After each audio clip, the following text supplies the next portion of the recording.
सबसे पहले भगवान शिव के चरणों में प्रणाम करती हूँ, मेरा प्रणाम स्वीकार हो। माँ गौरा के चरणों में प्रणाम करती हूँ, मेरा प्रणाम स्वीकार हो। सभी देवी देवताओं के चरणों में प्रणाम करती हूँ, मेरा प्रणाम स्वीकार हो। आप सभी गुरु भाई गुरु बहनों के चरणों में प्रणाम करती हूँ, मेरा प्रणाम स्वीकार हो।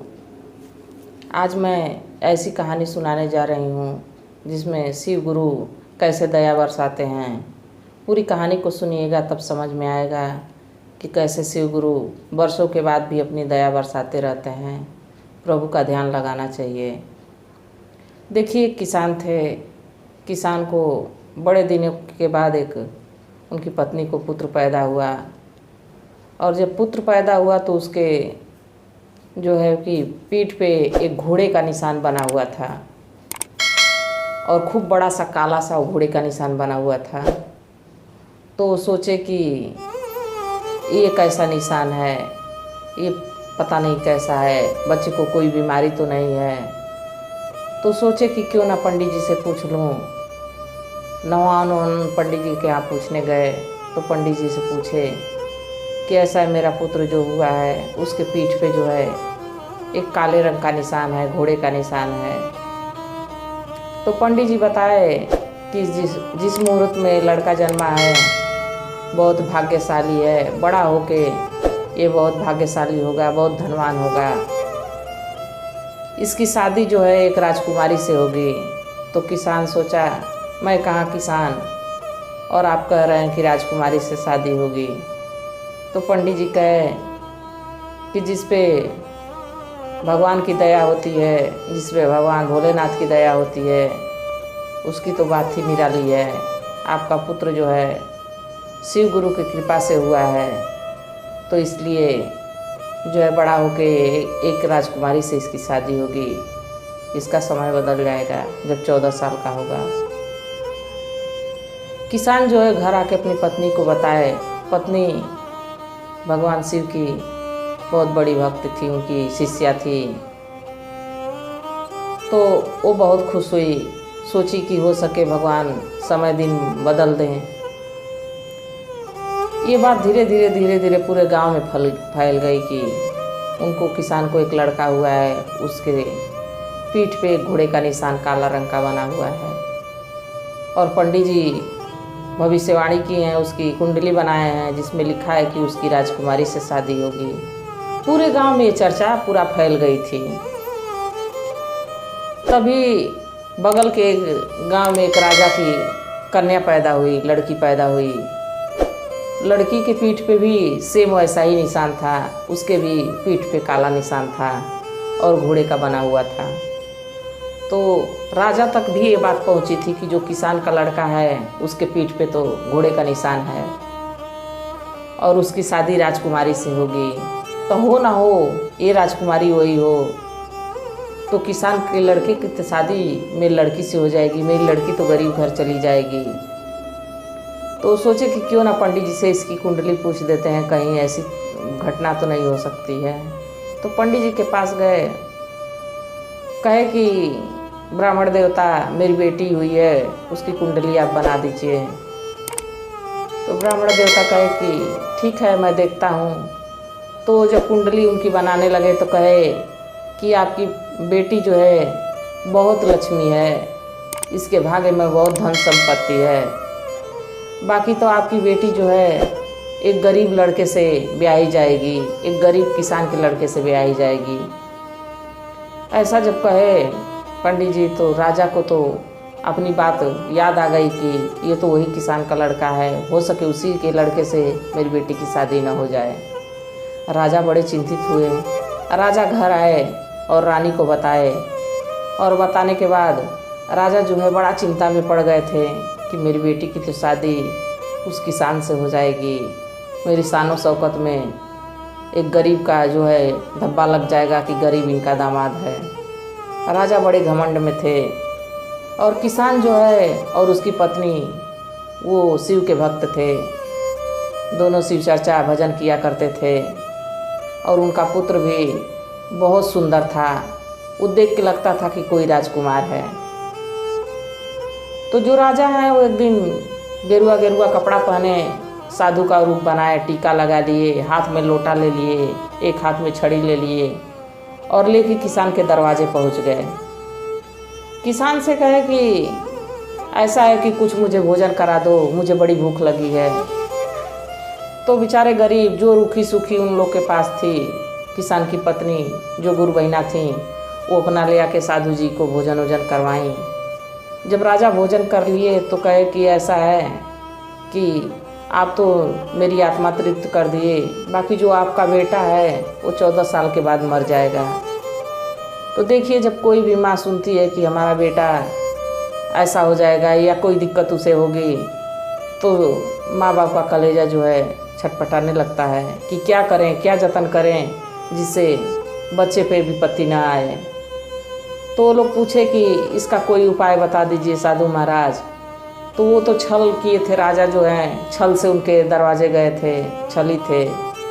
तो कहे कि इसको ऐसा है, किसी को दान दे देंगे अगर जो आप लोग, तो आपका लड़का जीवित रहेगा।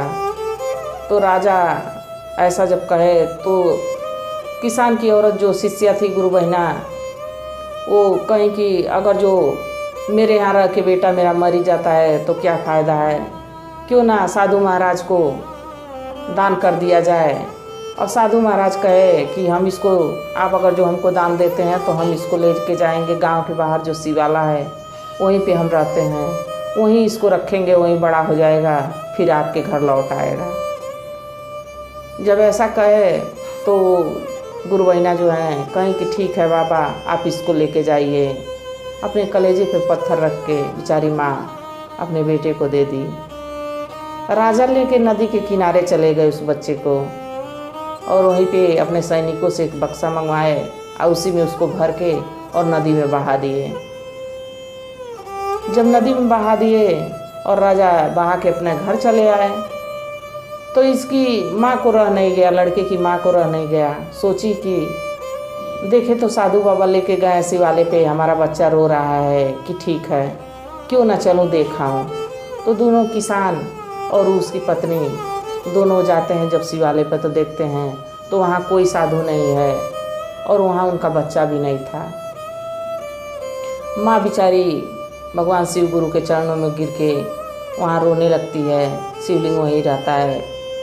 फिर वो घर को लौटते ही नहीं हैं, सब वहीं शिवलिंग के पास अपना वहीं मंदिर में रहने लगते हैं। और इधर जो राजा हैं उनकी धीरे धीरे बेटी बड़ी होने लगती है, और जो बक्सा नदी में बहाए थे वो बक्सा बहते बहते बहते बहते अपने राज्य से दूसरे राज्य की तरफ चला गया। और जब दूसरे राज्य में पहुंचा तो एक मछली मारने जो मल्लाह जाल डालते हैं, जाल डाला हुआ था, उसी जाल में जाके बक्सा फंस गया। तो मल्लाह जब खींच के बाहर लेके आया तो सोचा, अरे ये बक्से में तो लग रहा है कि कोई सोना चांदी भरा है, बड़ा बक्सा चमक रहा है। बक्सा को बाहर निकाल के लेके आया तो देखा तो खोला तो उसमें एक सुंदर सा लड़का है और खिलखिला के हंस रहा है। तो मल्लाह बेचारा सोचा ये तो कोई राजकुमार लग रहा है, लग रहा है कोई जलन से किसी राजा के पुत्र को इधर बहा दिया है। वो खूब पता किया, जो मल्लाह है खूब पता किया किसका लड़का है, किसका लड़का है। बाकी तो कोई उसके बारे में बताया नहीं कि किसका लड़का है, क्योंकि वो दूसरे राज्य में चला गया था। मल्लाह ये सोचा कि भगवान मेरी भी संतान कोई नहीं दिए, लग रहा है कि ये गंगा माँ जो हैं हमको अपना आशीर्वाद दी हैं कि हमको भी एक पुत्र हो गया। यही सोच के वो अपना उसको पालने पोसने लगे। और इधर जो राजा हैं उनकी भी बेटी धीरे धीरे बड़ी होने लगी। एक दिन राजा के मन में आया कि क्यों ना चले शिकार खेलने। तो शिकार खेलने जब निकले तो देखिए महादेव की कृपा, जब इंसान की मति मारी जाती है तो कहाँ जाता है इंसान। तो राजा जो है शिकार खेलने निकले और शिकार उनके राज्य में नहीं मिला। शिकार के चक्कर में वो चले गए उस राज्य में जहाँ वो लड़का बह के गया था। वो तो अपने जाने में लड़के को मार दिए थे, पर वो लड़का जहाँ था राजा को वहीं जाना लिखा था। राजा घोड़े पे सवार होकर अपने राज्य में जब शिकार नहीं मिला उसी राज्य में चले गए। तो वहाँ जब गए तो इतनी तेज़ बारिश आई कि मानो कि लग रहा था कि पूरा पृथ्वी बह जाएगी। नदी में बहुत बाढ़ आ गई। तो राजा सोचे कि अब मैं कैसे जाऊंगा, मैं तो शिकार खेलने आया और मैं यहाँ आके फंस गया, अब मैं नदी कैसे पार करूंगा। तभी देखे कि मल्लाह जो है अपने लड़के के साथ जा रहा है नदी पे अपना मछली वछली मारने। तो राजा कहे कि ऐसा है मल्लाह कि मुझे नदी के उस पार करा दो, मैं बहुत दूर से आया हूँ, शिकार खेलते खेलते आगे चला आया, शिकार कुछ मिला नहीं और बाढ़ आ गई, मुझे नदी उस पार करा दो। तो मल्लाह कहा कि ठीक है राजा, मैं करा देता हूँ आपको पार, पर मैं नहीं करा पाऊँगा, मेरा बेटा जो है आपको उस पार करा देगा। अगर जो मैं मछली नहीं मारूंगा तो मैं अपने बेटे को क्या खिलाऊंगा, अगर जो मछली बेचूंगा नहीं तो राजा सोचे कि चाहे तुम कराओ चाहे ये कराए, कोई तो कराएगा ही। तो जब राजा नदी के तरफ बढ़ते हैं, उसकी नाव में जब बैठते हैं तो देखिए गरीबी में इंसान किसी तरह भोजन मिल जाए वही बहुत बड़ी बात होती है। तो जो मल्लाह था किसी तरह अपने बच्चे को पाल रहा था, उस लड़के को जो बक्से में मिला था। बाकी उसके पास इतनी व्यवस्था न थी कि उसको खूब अच्छा अच्छा कपड़ा पहनाए। वो एक गमछी लपेटे हुए था और जो नाव चलाने लगा तो राजा देखे कि उसके पीठ पे जो है वही घोड़े का निशान बना हुआ है। तो राजा कहे कि ऐसा है कि नाव को घुमा लो, मुझे मल्लाह से मिलना है। फिर राजा वापिस आके मल्लाह से जब मिले तो पूछे कि ये बताओ कि ये लड़का किसका है, ये लड़का तो बहुत सुंदर है, कोई राजकुमार लगता है, तुम इसको कहाँ से पाए हो। तो मल्लाह बेचारा सोचा कि ये तो राजा हैं, अगर जो मैं सच नहीं बताता हूँ तो मुझे दंड दे देंगे। बेचारा मल्लाह घबराहट के मारे कहा कि ये गंगा जी में बक्सा बहता हुआ जा रहा था, मैं जाल डाला तो उसी भी जाल में फंस गया और मैं बाहर लाया तो देखा इसमें लड़का है। राजा साहब मैं तो बहुत पता किया पर कोई बताया नहीं किसमें जो है कि किसका लड़का है, इसलिए मैं ये सोचा कि गंगा माँ मुझे दी हैं, मैं इसको पालने पोसने लगा। तो राजा कहे कि ठीक है कोई बात नहीं, पाले पोसे तो बहुत अच्छी बात है और ये बहुत सुंदर है, ऐसा तारीफ करने लगे राजा। मल्लाह भी बड़ा खुश हो गया और राजा कहे कि ऐसा है कि अभी तो मेरा शिकार खेलने का मन हो रहा है, मैं एक पत्र लिख के दे दे रहा हूँ, मेरी रानी के पास पहुँचाना बहुत ज़रूरी है, अपने पुत्र को भेज दो, वो पत्र पहुँचा के चला आए। मल्लाह कहा कि ठीक है आप पत्र लिख के दे दीजिए। पत्र राजा लिख के दे देते हैं और मल्लाह जो अपने लड़के के हाथ से भेजता है, कहता है लेके जाओ बेटा, रानी को दे आओ। वो लड़का जो है मल्लाह का अपना नाव नदी के इस पार से उस पार लगाता है और जाने लगता है। रास्ते में कुछ दूर पैदल जाता है तो जंगल पड़ता है और शाम भी हो गई रहती है। तो लड़का सोचता है कि क्यों ना यहीं कहीं रुक जाऊं, सुबह होगी तो मैं चलूँगा। तब तक देख रहा है कुछ ही दूर पर एक जंगल में खूब आलीशान महल दिख रहा है। तो सोचा कि इस जंगल में इतना सुंदर महल है, चलूँ वहाँ चलूँगा तो कुछ खाने को भी मिल जाएगा और रहने की जगह भी मिल जाएगी। जब गया नज़दीक तो देखा कि महल एकदम बिल्कुल खाली है और एक बूढ़ी माँ वहाँ पे बैठी हुई है। तो कहा कि बूढ़ी माँ मुझे रात यहाँ रुकना होगा, रुकने की जगह दे दीजिए और मुझे कुछ खाने को दे दीजिए, मुझे भूख लगी है। तो बूढ़ी माँ उसको देख के, उसका चेहरा देख के, इतना चमक थी उसके चेहरे पे, मानो सूर्य की तरह चमक रहा था, चंद्रमा की तरह चमक रहा था। तो बूढ़ी माँ जो है कहें कि बेटा मेरे 5 बेटे हैं और 5 डकैत हैं, अगर जो आ जाएंगे तो तुमको मार डालेंगे, जो तुम्हारे पास होगा वो सब छीन लेंगे। तो लड़का कहा कि माँ मुझे यहीं रहने दीजिए, अगर जो जंगल में मैं रहूँगा तो मुझे शेर सियार भालू सब खा जाएंगे और आपके यहाँ रहूँगा तो आपके पुत्र मार डालेंगे, तो दोनों तरह से तो मुझे तो लिखी है, तो क्यों ना मैं यहीं रुक जाऊँ। बूढ़ी माँ कहीं कि ठीक है बेटा। तो बूढ़ी माँ उसको रोटी वोटी दी, अपना खाया और वहीं पे सोया।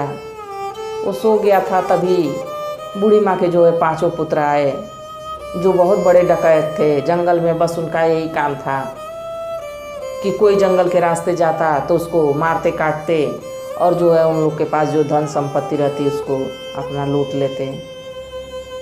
लड़के आए, देखे तो खूब सुंदर सा राजकुमार सोया है, तो वो लोग कहे कि क्यों ना इसको मार दिया जाए। तो बूढ़ी माँ कही नहीं नहीं, इसे मत मारो, ये तो बेचारा खुदा भागा है, एक मल्लाह का लड़का है, इसके पास कोई धन नहीं है। तो सोचे सब कि हाँ लड़का तो बहुत सुंदर दिख रहा है और गरीब है, छोड़ो जाने दो, इसको नहीं मारते हैं। देखिए भगवान शिव की कृपा उन डकैतों पे ऐसी हुई कि उनका भी जो है कि घूम गया दिमाग कि नहीं मारना चाहिए। तब तक उन डकैतों का नज़र उस पत्र पे गया, हाथ में जो उसके पास चिट्ठी पड़ी थी उस पे गया। तो वो लोग पत्र को लिए और पढ़ने लगे। उसमें लिखा था कि रानी, जब ये लड़का अगर जो महल पहुंचता है, आपको तो चिट्ठी मिलती है तो तुरंत इसको फांसी पे चढ़वा दीजिएगा। जब ऐसा वो डकैत पढ़े सब, तो उस लड़के के चेहरे को देख के मोहित हो गए सब। सोचे कि क्यों ना इस पत्र को बदल दिया जाए। तो उस पत्र को फाड़ के वो फेंक देते हैं और दूसरा पत्र लिखते हैं जिसमें लिखते हैं कि रानी, जब ये लड़का पहुंचेगा तो तुरंत खूब बढ़िया से इसकी सेवा सम्मान करिएगा और इससे बेटी की शादी करवा दीजिएगा।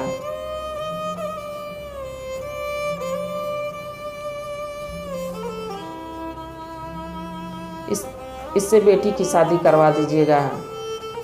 तो यह सुन के वो जो है कि डकैत पत्र जो है दूसरा बदल के और लड़के को दूसरा पत्र दे दिए। लड़का जो है पत्र लेके और अपना सुबह हुई तो पत्र लेके जब जाने लगा तो डकैत सब कहे कि ऐसा है कि तुम जाते जाते फिर शाम हो जाएगी, तुमको हम लोग अपने घोड़े से छोड़ देते हैं। देखिए प्रभु की कृपा, भगवान शिव गुरु जो चाहते हैं वो करवा लेते हैं। तो वो डकैत जो है अपने घोड़े से बैठा के ले जाके महल के बाहर छोड़ दिया। जब महल के बाहर छोड़ दिया, वहाँ जब लड़का पहुँचता है तो रानी से मिलने जब जाता है, पत्र देता है उनको, तो रानी जब पत्र को पढ़ती हैं तो फूले नहीं समाती हैं। सोचती हैं कि कहाँ उठाऊँ, कहाँ बैठाऊँ, क्या खिलाऊँ, सोचती हैं कि क्या इसको दे दूँ। इतना वो भाग दौड़ अपना मचा देती हैं और सभी दरबारियों से कहती हैं जल्दी शादी की तैयारी करो। राजा कहें तुरंत शादी करवा देना। तुरंत शादी की तैयारी होती है और अपनी बेटी की शादी उस लड़के से कर देती हैं। और उधर तो राजा निश्चिंत होकर फिर अपना घर आते हैं। घर आते हैं तो देखते हैं कि वो जो लड़का है जीवित है और खूब राजा का पोशाक पहना हुआ है, राजकुमार है और बैठा है सिंहासन पे। तो राजा बहुत गुस्से में हुए और रानी से कहे कि रानी ये क्या कर दें, हम आपको क्या बोले थे, आप क्या कर दें। तो रानी कहें कि अरे पतिदेव, मुझसे क्या गलती हो गई, आप जो पत्र में लिखे तो वही तो मैं कर दी हूँ शादी लड़की की। तो राजा कहे कि मैं ऐसा नहीं कहा था, मैं तो कहा था कि इसको तुरंत फांसी पे लटका दिया जाए। रानी कहीं अब तो ये दामाद हो गया है, अब तो बेटी की शादी इससे हो गई है, अब क्या हो सकता है। तो राजा कहे मैं इसको अपना दामाद स्वीकार नहीं करूँगा। तो लड़का कहा कि अगर जो आप स्वीकार नहीं करेंगे तो ये मेरी पत्नी हो गई हैं, मैं इनको लेके अपने घर चला जाऊँगा। तो राजा कहे कि नहीं नहीं, हमारी बेटी गरीबी में नहीं रह सकती है, मेरी एक शर्त है, अगर जो तुम पूरी कर दोगे तो मैं पूरा राजपाट तुमको देके और तीर्थ यात्रा पे चला जाऊंगा। तो लड़का कहा ठीक है, अपनी शर्त बताइए। तो राजा कहे कि एक इस राज्य से बाहर जंगल है, जंगल में एक दानव है, वो आदमखोर दानव है, अगर जो उसके सिर पे सोने का बाल है, 3 बाल तुम ला के दे दोगे तो मैं अपनी लड़की की शादी फिर से तुम्हारे साथ धूमधाम से करवा के राजपाट तुमको देके और मैं तीर्थ यात्रा पे चला जाऊंगा। जब यह बात कहे तो वो राजकुमार तो था ही, बलशाली भी था और 14 साल का हो गया था। तो देखिए पंडित जी जो भविष्यवाणी किए थे कि 14 साल का हो जाएगा तो इसका समय बदल जाएगा। लड़का जो है कहता है ठीक है मैं जा रहा हूँ। वहीं से एक घोड़ा लिया और लेके चल देता है। जाता है, जब कुछ दूर रास्ता पार करता है, कुछ गांव पार करता है, तो रास्ते में उसको एक किसान मिलता है। किसान से कहता है, भाई मुझे पानी पिला दो, बड़ी प्यास लगी है। तो किसान कहता है कि भाई इस गांव में तो खुद सूखा पड़ा हुआ है, सारे लोग पानी के बिना मर रहे हैं। एक कुआं है, उसमें भी पता नहीं क्या श्राप लगा है कि पानी नहीं निकलता। तुम कहाँ जा रहे हो? तो लड़का बताया कि मैं तो उस जंगल में जा रहा हूँ जहाँ वो दानव रहता है। तो जब वो किसान सुना तो कहा कि वो तो दानव बहुत अच्छा भी है और बहुत ख़राब भी है। वो तो जो जाता है उसको लौट के आने नहीं देता है, खा जाता है। बाकी जो अच्छा व्यक्ति रहता है उसका साथ भी देता है। और वो 12 साल आगे और 12 साल पीछे जानता है। उससे पूछना कि इस कुएं में क्यों पानी नहीं आ रहा है। तो किसान का लड़का कहा ठीक है। किसान का लड़का जो है फिर आगे निकल गया। आगे निकला तो एक राजा मिले। राजा पूछे कि ये बताओ कि ये जो कहाँ तुम जा रहे हो? राजकुमार की तरह दिख रहा था। राजा सोचे कि ये कहाँ जा रहा है, कोई मेरा दुश्मन तो नहीं है। तो राजा पूछे तुम कहाँ जा रहे हो मेरे राज्य में? वो कहा कि राजा साहब हम आपके राज्य में नहीं जा रहे हैं, हम आपके राज्य से बाहर जा रहे हैं। वो एक जंगल है जहाँ जंगल में एक दानव रहता है, वो मनुष्यों को खा लेता है। मुझे एक राजा साहब भेजे हैं, मैं वहाँ जा रहा हूँ उससे 3 बाल लाने। राजा साहब कहे कि वो तो बहुत विद्वान है और वो जो है कि जिस मनुष्य को पाता है सबको खा जाता है, किसी को छोड़ता नहीं है। तुम कैसे बच के आओगे? तो कहा कि अगर जो छोड़ देगा तो लौट के आऊँगा, नहीं तो खा ही जाएगा। अब तो मैं जा ही रहा हूँ। तो राजा कहे कि ठीक है, तो मेरी एक समस्या है, उससे पूछ के आना कि मैं एक पेड़ लगाया हूँ जो हमेशा सोने का फल देता था और अब है तो उसमें फल ही नहीं आता है, पेड़ जो है सूख रहा है। लड़का कहा ठीक है। जब लड़का कुछ दूर और आगे गया तो नदी पड़ी। लड़का अब नदी कैसे पार करता, वहीं पेड़ के पास एक घोड़े को बांध दिया, इधर उधर देखने लगा। तब तक देखा कि एक नाव आ रही है। तो उस मल्लाह से कहता है, भाई मुझे नदी के उस पार छोड़ दो, मुझे जंगल में जाना है, जंगल में जहाँ वो दानव रहता है उसके पास जाना है। मल्लाह अपने नाव में बैठा लेता है। फिर पूछता है कि बेटा वहाँ तो जा रहे हो, वो जो है दानव वो तो मनुष्यों को खा जाता है, छोड़ता नहीं है, जो गया वो वापस नहीं आया। तो लड़का कहता है कि ठीक है, मैं तो अब जा ही रहा हूँ, मुझे राजा भेजे हैं, और अपनी सारी बात उससे बताता है। तो जो मल्लाह है कहता है कि ऐसा है बेटा कि मैं इसी नदी में 14 साल से घूम रहा हूँ और मैं घूमते घूमते थक गया हूँ। कभी मेरी नाव रुकती ही नहीं है, मैं घर जाता ही नहीं हूँ। मेरी पत्नी, मेरे बच्चे सारे मेरा इंतज़ार करते हैं, पर मेरी नाव इसी नदी में घूम रही है, मैं कभी जा नहीं पाया अपने घर। तो लड़का कहता है ठीक है, मैं उससे पूछ के आऊँगा।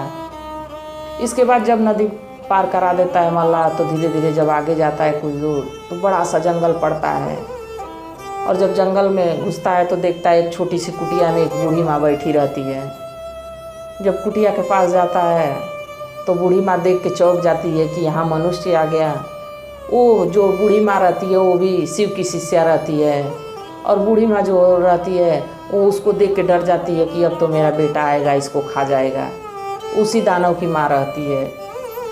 तो कहती है कि तुम कहाँ से इस जंगल में चले आए, तुम भाग जाओ, नहीं तो मेरा बेटा आएगा तुमको खा जाएगा। तो लड़का कहता है कि नहीं बूढ़ी माँ, मुझे तो उन्हीं से मिलना है, मैं बिना उनसे मिले जा नहीं सकता। तो बूढ़ी माँ कहती है नहीं बेटा, वो तो आएगा तो तुमको खा जाएगा, तुरंत तुम्हारी बात भी नहीं पूछेगा, तुमको खा जाएगा। तो जब रोने लगा बालक, कहा कि नहीं नहीं, मेरे साथ ऐसे ऐसे हुआ है, राजा मुझे ऐसे भेजे हैं कि 3 बाल लेके आना। सारी अपनी कहानी बताया जब, तो बूढ़ी माँ क्या की कि वो जादू जानती थी, एक दानव की माँ थी, ऊपर से शिव की शिष्या थी, बहुत बड़ी भक्त थी वो शिव की, बाकी अपने बेटे को सुधार नहीं पा रही थी। तो देखिए, जिससे सुधरना जिसको लिखा रहता है उसी के हाथ से सुधरता है। तो जब वो लड़के को क्या की कि एक चूहा बना के और थोड़ा सा मिट्टी खोद के उसमें उसको छिपा दी, ढक दी। थोड़ी देर में जो दानव था वो आया तो कहा कि यहाँ तो कोई मनुष्य आया है, ये तो किसी मनुष्य की महक है, मैं तो आज खाऊंगा, कितने दिनों के बाद आज एक मनुष्य मिला है। तो बूढ़ी माँ कहती है कि कहाँ मनुष्य दिख रहा है, कोई तो नहीं मनुष्य है, तुमको तो मनुष्य खाते खाते आदत पड़ गई है कि तुमको हमेशा वही महक सुन देती है, समझ में आती है कि कोई मनुष्य आया है। तो दानव कहा नहीं नहीं, मेरी बात झूठी नहीं हो सकती, कोई मनुष्य आया है। तो बूढ़ी माँ रोने लगती है और कहती है कि आज तुमसे मैं एक वर मांग रही हूँ, आज तक मैं तुमसे कुछ नहीं मांगी, आज जो मैं मांग रही हूँ दे देना। देखिए माँ का जो है कलेजा होता है, किसी की माँ का भी कलेजा होता है, बच्चे के लिए बहुत छटपटाता है। तो उस माँ का भी उस बच्चे का चेहरा देख के बहुत उसको मोह लगी थी कि ये बच्चा किसी तरह बच जाए। कहती हैं यहाँ मनुष्य तो एक आया है पर उसको खाना नहीं बेटा। तो कहता है ठीक है माँ, तुम कह दी तो मैं नहीं खाऊंगा। और जो है बच्चे को फिर जो चूहा बनाई थी उसको फिर आदमी बनाती हैं, वो सुंदर सा राजकुमार दिखता है।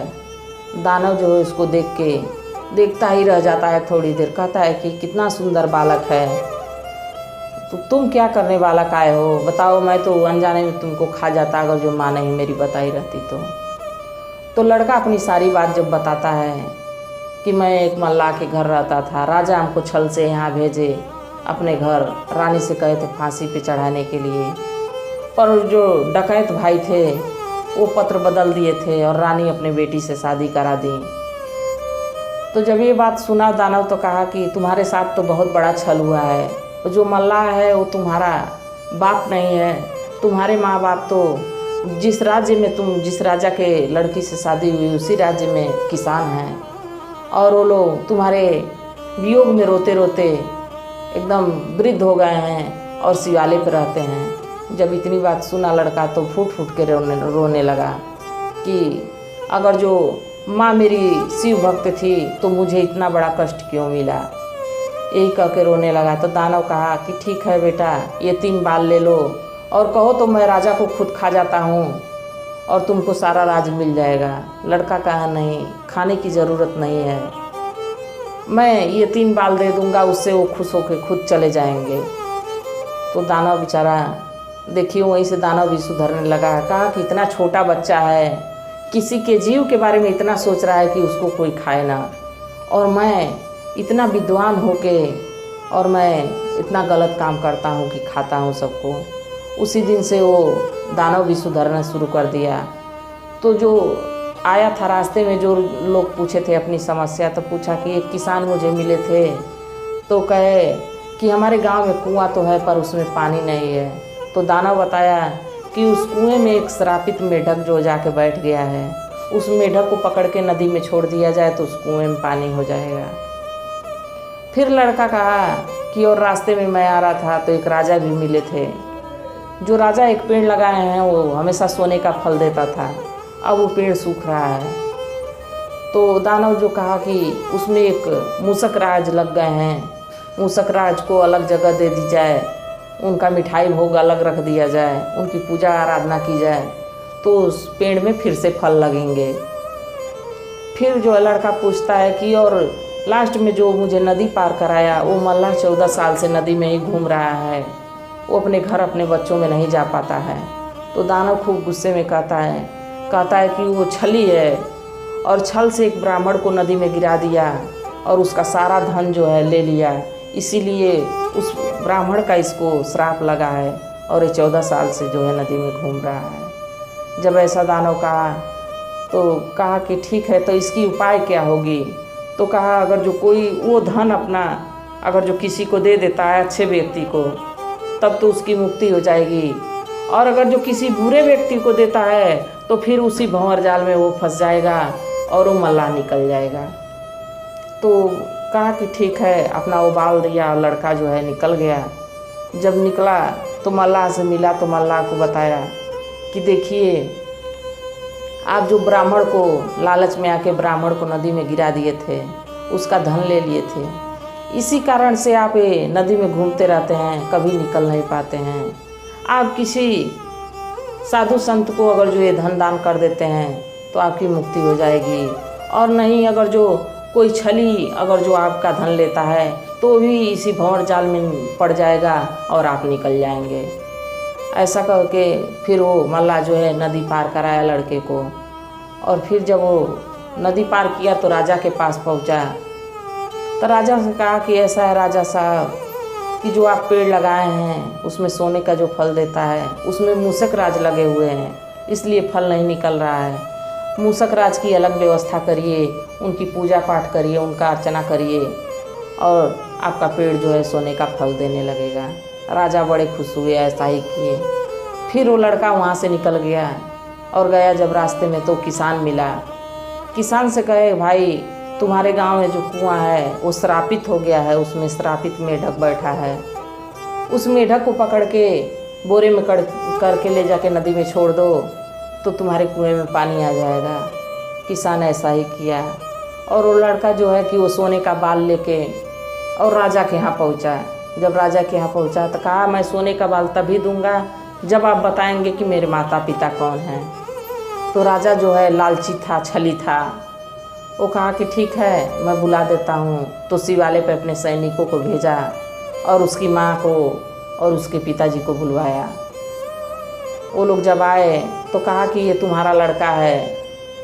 तो वो सोचे कि मेरे लड़के को तो साधु बाबा लेके चले गए थे, ये कैसे मेरा लड़का हो सकता है। तो राजा कहे कि नहीं नहीं, ये तुम्हारा ही लड़का है, इसकी पीठ पे जो है घोड़े का निशान बना हुआ है। तब माँ दौड़ के अपने पुत्र के पास गई और गले से लगा के रोने लगी। फिर इसके बाद जो है लड़का कहा कि ये सोने का बाल लीजिए और अपनी पुत्री मेरे हवाले कर दीजिए, मुझे सौंप दीजिए, मेरी पत्नी है। तब राजा मजबूर हो गए थे, पूरे प्रजा के सामने ऐलान किए थे। तो राजा क्या किए कि अपनी लड़की की धूमधाम से उससे शादी किए और सोचे कि अब तो मुझे तीर्थ यात्रा पे जाना है। अपना निकल गए रानी के साथ। जब गए तो देखिए, छली इंसान को हमेशा भगवान छल से ही मारते हैं। उसको तो शिव गुरु अपने माँ बाप के पास लौटा दिए, धन दौलत भी मिल गई, एक राज्य का राजा भी बन गया। और जो राजा थे वो छल किए थे, इसलिए भगवान जो है शिव गुरु उनको ऐसा दंड देने जा रहे थे कि जो कभी वो सोचे ही नहीं थे। राजा जब निकल के गए तो वही नदी जब पड़ी जहाँ वो मल्लाह नाव लेके घूम रहा था। तो राजा कहे कि हमको नदी के उस पार करा दो, हम तो जा रहे हैं तीर्थ करने। तो मल्लाह कहा ठीक है, मैं पार करा देता हूँ। तो जब नदी में राजा बैठ गए, रानी बैठ गई, तो कहा कि ऐसा है कि आप तीर्थ करने क्यों जा रहे हैं, मेरी जो नाव है देखिए सोने चांदी से भरी हुई है, इसको लीजिए और अपने राज्य को लौट जाइए। तो राजा तो छल कपटी थे ही, उनके मन में छल भरा हुआ था, भगवान को मानते ही नहीं थे, छल कपट उनके रोए रोए में बसा हुआ था। रानी कही कि नहीं नहीं, ये धन मत लीजिए। राजा नहीं माने, कहे कि ठीक है, मैं ये धन ले लेता हूँ, तुम नाव छोड़ के चले जाओ, मैं धन को लेके अपना चला जाऊँगा, कहीं दूसरा राज्य बसाऊँगा और अपनी ज़िंदगी की शुरुआत करूँगा। जो मल्लाह को उतार दिए, मल्लाह तो उतर के मुक्त हो गया, पर वो जो राजा छली थे वो उसी नाव में बैठे बैठे अब घूमने लगे, उनको किनारा ही नहीं मिल रहा था। तो देखिए, जो छल करता है उसके साथ छल ही होता है और जो अच्छा रहता है उसके साथ अच्छा ही होता है। तो जो शिव गुरु की शिष्या थी अपने पुत्र को लेके देखिए वो राजपाट करने लगी, उसको राज्य भी मिल गया।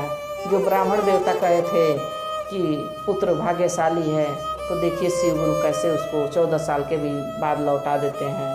तो इसी के साथ ये कहानी ख़त्म हुई।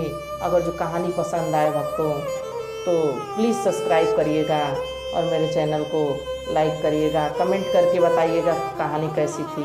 ओम नमः शिवाय लिख के भेजिएगा। हर हर महादेव।